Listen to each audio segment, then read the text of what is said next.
I'll give you first a rundown of briefly our understanding of the Pahalgam incident.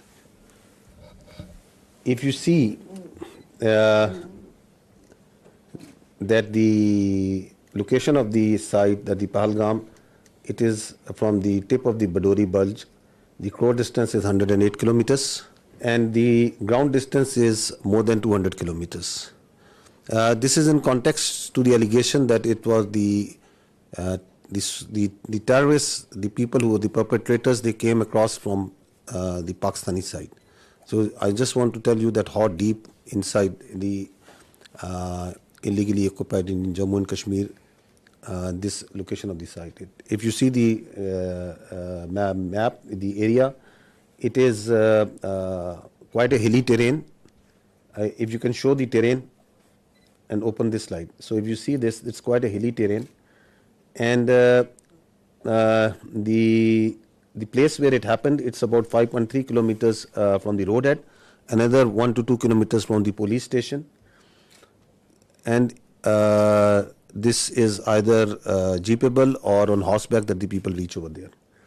So if you go to the next slide, you will see the first investigation report. It says that the incident culminated at about 14:20 hours and the FIR has been filed at 14:30 hours. So after the incident finished, within 10 minutes, the police was there.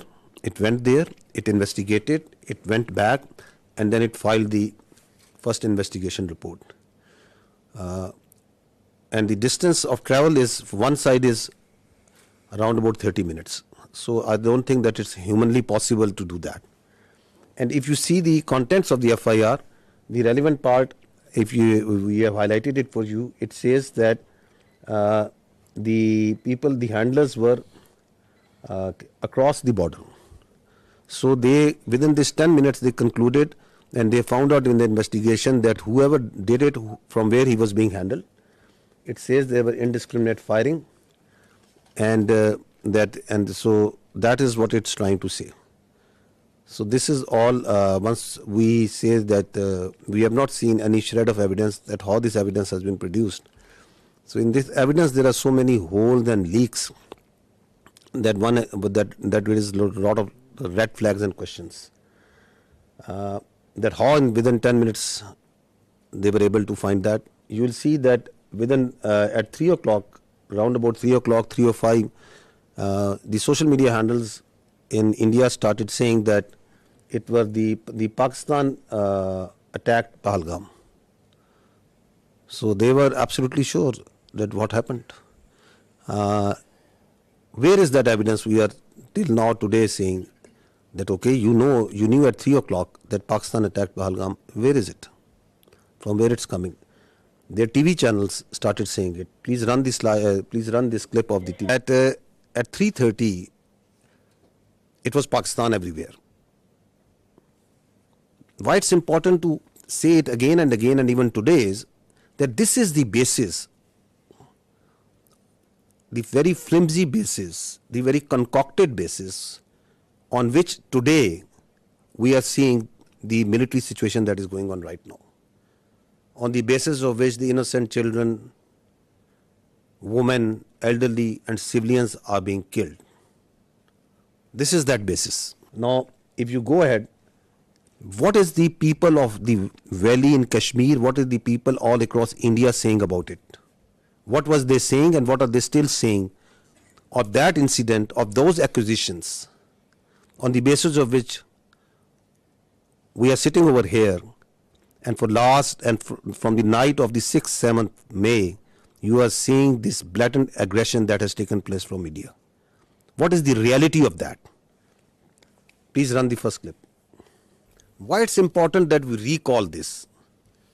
It's because of these questions, these very valid questions, this criticism that is coming from inside India to divert attention from that, because they don't have any answers to this. What they do? They attack Pakistan. So that the whole attention of their domestic public, all this criticism is diverted to something else. And as we will see, as you must have seen, that before doing that, they gag the complete media. They ban the thousands of Twitter handles and social media sites. They ban all sort of digital media that is operating inside Pakistan, so that their public only listens to what they are telling them. You don't have any answers to why it happened, how it happened, who did it. You don't have any evidence. So what you do, you open up the military front. Is it the first time that India is doing this? That creating or using a terror incident for political purpose, for domestic political objectives? No, there is a history to it. Let's recall this incident that happened in 2000, quarter of a century ago, in Chatti Singhpura. Listen to the general officer commanding there at that time. Listen to a general of the Indian Army telling you the truth of that incident. So once we question what they are saying now, there is a history to it of killing innocent people for their political objectives, pinning blame on Pakistan, covering it up by further killing innocent Kashmiris and Muslims and posing them as terrorists. Go to the next slide and listen to the truth of Pulwama by the governor of Kashmir at that time, the Indian Kashmir at that time. So what's happening now? Is it something different? It's the same playbook. That is why we say that this drama of this mantra of cross-border terrorism from Pakistan, of these jihadi organizations supported by Pakistan, this concocted allegations, and then basis of that, you start going into military posturing and military action. This must stop now. And that is why the government of Pakistan very rightly said that if you have any evidence, put it front to an independent, neutral commission and let them examine it. Nobody gives you the authority to become the judge, jury and executioner. And that's what exactly India is doing right now.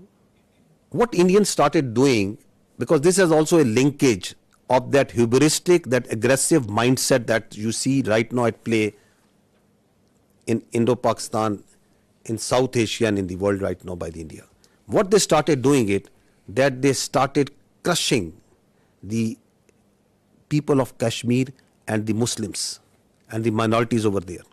This is, just listen to the Kashmiris, what is happening to them.